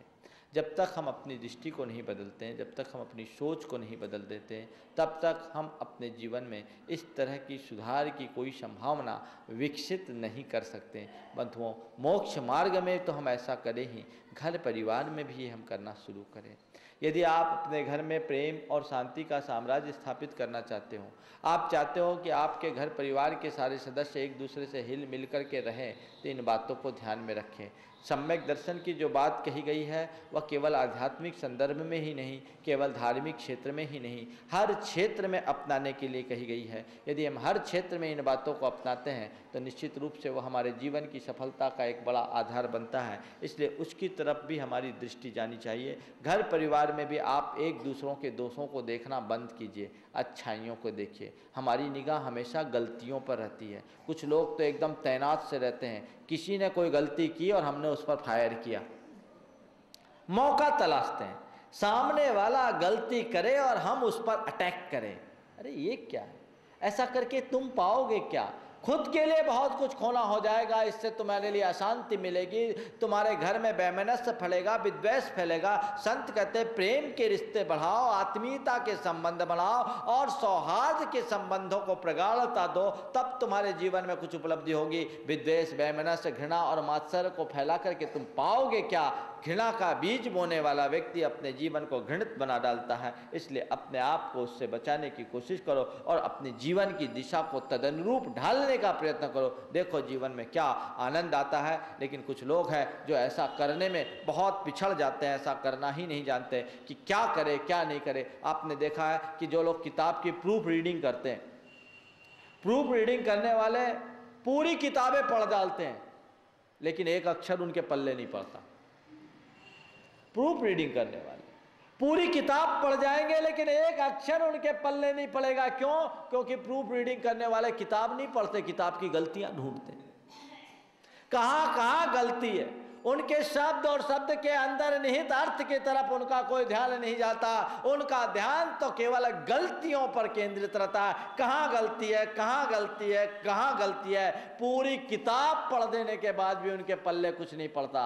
लेकिन जो पाठक होता है उसी किताब को, जिस किताब को प्रूफ रीडर पढ़ पढ़ करके चेक कर करके उसकी गलतियां निकालता है, उस किताब को लाखों लोग पढ़ करके अपना जीवन बदल डालते हैं। प्रूफ रीडर को कुछ नहीं मिलता। जिस किताब से प्रूफ रीडर ने कुछ नहीं पाया, उसी किताब से पाठक बहुत कुछ पा लेते हैं, अपने जीवन को बदल डालते हैं। संत कहते हैं, बंधुओं तुम भी थोड़ा अपने अंदर झांक करके देखो, कहीं तुम प्रूफ रीडर तो नहीं बने हुए हो। जिंदगी के किताब के केवल प्रूफ रीडर मत बनिए, या तो उसके लेखक बनिए या उसके पाठक बनिए, तो देखिए जीवन में कैसा आनंद आता है। लेखक बनिए या पाठक बनिए, हम क्या कर रहे हैं? केवल नुक्ताचीनी, केवल मीन में, केवल दोष दर्शन की प्रवृत्ति। यदि ऐसी प्रवृत्ति बनी रहेगी तो कभी भी हम अपने जीवन में उपलब्धि हासिल नहीं कर सकते। इसलिए इन बातों से अपने आप को बचाने की कोशिश कीजिए। मीन में, टोका टाकी आदि से अपने आप को बचाइए। अच्छाई को देखिए। प्रूफ रीडिंग करने की प्रवृत्ति अच्छी बात नहीं है। प्रूफ रीडर को बहुत अच्छा भी नहीं माना जाता और बहुत बड़ी उपलब्धि भी नहीं होती। हम खुद के प्रूफ रीडर बने, दूसरों के नहीं। प्रूफ रीडिंग करना है ना, खुद की करिए, दूसरे के लिए नहीं। हम अपने भीतर झांक कर देखें, अपने आप को टटोल करके तलाश करके देखें कि मेरे अंदर कितनी कमियां हैं, मेरे अंदर कितनी खामियां हैं, मेरे अंदर कितनी दुर्बलता है, मेरे अंदर कितनी कमजोरी है। यदि मैं अपनी कमी, अपनी खामी और अपनी कमजोरी पर निगाह करूंगा तो निश्चित रूप से अपने जीवन का उद्धार होगा। और यदि केवल दूसरों की कमियों और कमजोरियों पर मेरा ध्यान जाएगा तो मैं कभी भी अपने जीवन का उद्धार करने में समर्थ नहीं हो सकूंगा। ज्ञानी जी अपनी कमजोरियों को देखता है, अपने गुणों को नहीं, क्योंकि उसका लक्ष्य बिल्कुल साफ होता है। वो ये नहीं देखता कि मैंने अपने जीवन में कितनी उपलब्धियां अर्जित कर ली, वह केवल ये देखता है कि मुझे अभी कितनी उपलब्धियां और करना है। उसकी दृष्टि ये नहीं रहती कि मैं कितना चल चुका, उसकी दृष्टि ये रहती है कि मुझे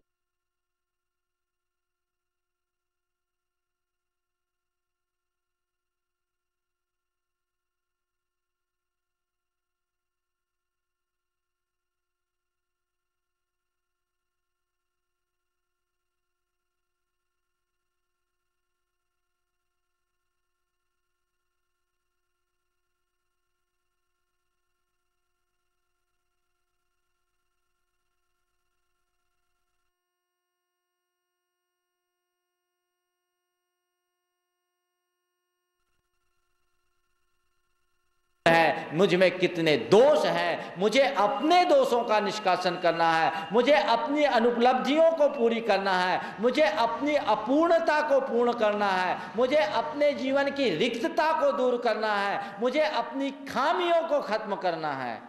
अज्ञानी केवल खूबियों को देखता है, खुद की खूबियों को देखता है और अभिमानी बन जाता है। अज्ञानी अपनी उपलब्धियों को देखता है और उनका गर्व करने लगता है। अज्ञानी अपनी थोड़ी सी सफलता पर बहुत ज़्यादा दर्प और अभिमान कर लेता है। ध्यान रखना, तुच्छ उपलब्धियों पर अभिमान करना अपने विकास के रास्ते को अवरुद्ध कर डालना है। जो लोग छोटी उपलब्धियों में ज़्यादा अभिमान कर लेते हैं, वे बड़े लक्ष्य को कभी प्राप्त नहीं कर सकते। जिनको अपने बड़े लक्ष्य का ध्येय रहता है, जो बड़े लक्ष्य को प्राप्त करना चाहते हैं, वे छोटी मोटी उपलब्धियों को उपलब्धि के रूप में गिनते ही नहीं, उन्हें अनदेखा कर देते हैं कि ये सब चीज़ें तो अभी कुछ है नहीं। जब तक मैं अपने चरम तक नहीं पहुंच जाऊंगा तब तक मुझे चैन नहीं है। अभी मुझे बहुत आगे चलना है, अभी बहुत आगे चलना है, अभी तो बहुत थोड़ा सा चला हूं, मुझे चलना है, चलना है, चलना है। हजारों मीलों की यात्रा का लक्ष्य करने वाला व्यक्ति कदम दो कदम को बहुत बड़ी सफलता नहीं मानता। वो एक एक कदम को सफलता के लिए आगे बढ़ाने को प्रयत्नशील रहता है कि मुझे अभी और चलना, अभी और चलना है। दूसरों की अच्छाइयों से वो निरंतर प्रेरणा लेता है और अपनी अच्छाइयों को बढ़ाने के लिए निरंतर कटिबद्ध रहता है। वो कटिबद्धता हमारे भीतर हो और वो अच्छाई को हम बढ़ाने का निरंतर प्रयत्न करें। कब होगा? जब हम दूसरों की अच्छाइयों को प्रोत्साहित करेंगे। ध्यान रखें, गुणानुराग रखने के कई फायदे। एक तो हमारा चित्त प्रसन्न रहता है। दूसरा, गुणानुराग रखने से गुणवानों के गुण ग्रहण करने का भाव होता है, तो उससे हमारे गुणों की अभिवृद्धि होती है। और यदि गुणों के प्रति आपका अनुराग नहीं होगा तो कितना भी गुणवान व्यक्ति क्यों न होगा, उसकी आप अच्छाई ग्रहण नहीं कर सकेंगे और उसके प्रति द्वेष बुद्धि रखने के कारण अपने चित्त को सदैव दूषित बनाए रखेंगे। इसलिए अपने चित्त को निर्मल, पवित्र और शुद्ध बनाए रखना चाहते हैं तो अच्छाइयों को देखने की कोशिश करें, और कभी किसी की बुराई दिखती है तो उसको अनदेखा करने की कोशिश करें। पहली कोशिश करें देखें ही नहीं, और दिख जाए तो उसे फैलाएं नहीं, वहीं के वहीं रखने की कोशिश करें। यदि ऐसा आप रखते हैं तो वो आपके जीवन की सफलता का एक बहुत बड़ा आधार होगा। ज़्यादा टोका टोकी, ज़्यादा मीन में अच्छी बात नहीं होती। घर परिवार में भी हर व्यक्ति एक से विचारधारा को लेकर के नहीं चलता। हम चाहते हैं कि सब कोई हमारी तरह चले, ये संभव नहीं। जिसे हम अच्छा मानते हैं सामने वाले को अच्छा लगे ये कोई ज़रूरी नहीं, और जिसे हम बुरा माने वो सामने वाले को बुरा ही लगे ये भी ज़रूरी नहीं। हो सकता है जो सामने वाले की दृष्टि में अच्छा है वो हमारी दृष्टि में बुरा भी लगने लगे, और ऐसी चीज़ों को देखकर छोटी छोटी बुराइयों पर हम अपना चित्त केंद्रित करें और टोका टाकी करें तो घर में बड़ी खटास हो जाती है। हम प्रशंसा तो कम कर पाते हैं, निंदा ज़्यादा कर देते, आलोचना ज़्यादा कर देते। और देखिए एक हमारी कितनी बड़ी कमजोरी है। कोई व्यक्ति कभी किसी के बारे में प्रशंसा करे और कहे कि इस आदमी के बारे में ऐसा ऐसा सुना है, इसने इतनी बड़ी बड़ी उपलब्धियां अर्जित की है, ये आदमी ऐसा ऐसा कर लिया है, तो आपको सहजतया यकीन नहीं होगा, विश्वास नहीं होगा। आप कहोगे ठीक है तुम कहते रहो पर हम थोड़ा पता करेंगे। पता करेंगे, दो चार से पूछेंगे, इस बात का सत्यापन होना चाहिए कि तुम जो कह रहे हो है भी कि केवल फर्जी बातें हैं, स्टंट है, उसको तुरंत स्टंट करार दे देंगे, है ना। और यदि किसी व्यक्ति के बारे में कहा जाए कि ये आदमी बड़ा व्यभिचारी है, इस आदमी ने गबन किया है, ये आदमी उस मामले में फंस गया, उसको जेल होने वाली, ये सब बातें होने वाली, तमाम बातें, बोले हो सकता है भैया आजकल का तो जमाना ही ऐसा है, ऊपर से सफ़ेद पोश होते हैं भीतर से पाखंडी, ये कोई असंभव नहीं। अच्छाई के प्रति सहज विश्वास नहीं होता और बुराइयों के प्रति सहज विश्वास हो जाता है। इस बात का प्रतीक है कि हमारा चित्त बुराइयों से ज़्यादा अनुरक्त है, अच्छाइयों का अनुरागी नहीं बना। बंधुओं ध्यान रखना, ऊपर चढ़ने के लिए प्रयत्न करना पड़ता है और नीचे उतरने के लिए केवल लुढ़कना पड़ता है। नीचे उतरने के लिए केवल लुढ़कना पड़ता है, लुढ़क जाओ सब काम हो जाएगा। संत कहते ऊपर चढ़ना है तो एक एक कदम फूंक फूंक करके रखो, कहीं चूक गए तो नीचे गए। इसलिए अभी हमें बहुत आगे बढ़ने की आवश्यकता है, और जब हमें आगे बढ़ना है तो निरंतर उस तरफ हमारी दृष्टि होनी चाहिए। अच्छाइयों को प्रोत्साहन देने की दृष्टि और भावना यदि हमारे मन में होगी तो बहुत काम होंगे। घर परिवार में यदि कोई है, उनके अंदर कोई अच्छाई, आप उसको प्रशंसा करो, देखिए वो आपका कितना कायल होता है। खुले मन से प्रशंसा करो। 2 दिन पहले भी मैंने आप सबसे कहा था कि ये प्रशंसा, एक दूसरे की प्रशंसा करने की वृत्ति जिस घर में रहती है उस घर में प्रसन्नता का साम्राज्य छाया रहता है, और जिस घर में लोग एक दूसरे के प्रशंसक नहीं होते उस घर में हमेशा विषाद छा जाता है। यदि आप अपने घर में प्रसन्नता की लहर उत्पन्न करना चाहते हैं तो एक दूसरे की प्रशंसा करना शुरू कर दें। और यदि कदाचित किसी से ज़्यादा चूक भी हो जाए तो बार में टोका टाकी मत करें, और ज़रूरत से ज़्यादा हिदायतें देना भी बंद करें। घर में अप्रसन्नता का वातावरण कब होता है? जब लोग जरूरत से ज़्यादा हिदायतें देना शुरू कर देते हैं। अरे अब कोई दूध पीता बच्चा थोड़ी है कि बार बार तुम ऐसा करो वैसा करो, ये करो वो करो, तुमने ये नहीं किया, तुमने वो नहीं किया। सास बहू को रोज़ थोपती है तो बहू चिड़चिड़ा जाती है, पिता पुत्र के साथ रोज ऐसा कहता है तो बेटा पिता की अवज्ञा करने लगता है। आप किसी को जरूरत से ज़्यादा हिदायतें देंगे तो आप अपनी उपयोगिता खत्म कर डालेंगे। एक बात मैं बता दे रहा हूँ, आपको अपनी उपयोगिता, आपको